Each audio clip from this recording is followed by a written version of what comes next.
frames are useful for partitioning off parts of your model for visual clarity and for simulating parts in isolation from the rest of the model.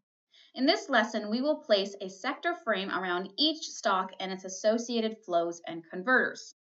Select the Module tool in the Build toolbar, and then select the sector frame. Place the sector square over the population stalk and its associated values. Once the sector square is placed, you can move it to adjust which variables you would like to show.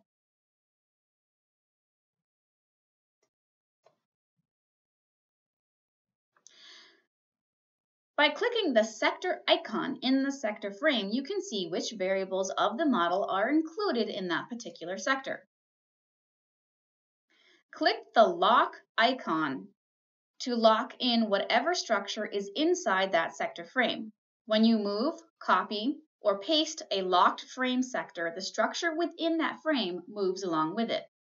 Name this sector Population Sector.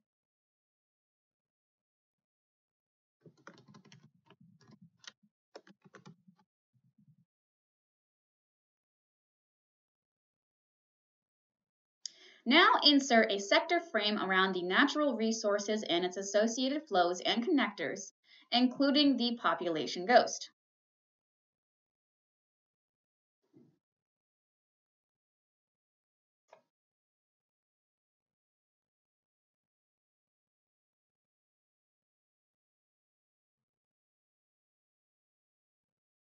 Name this sector Natural Resources Sector.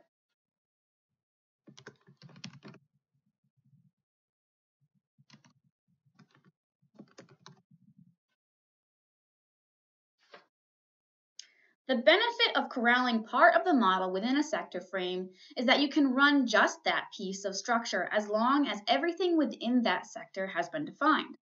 Portions of the model outside of the sector do not need to be defined in order to run the portion within the sector.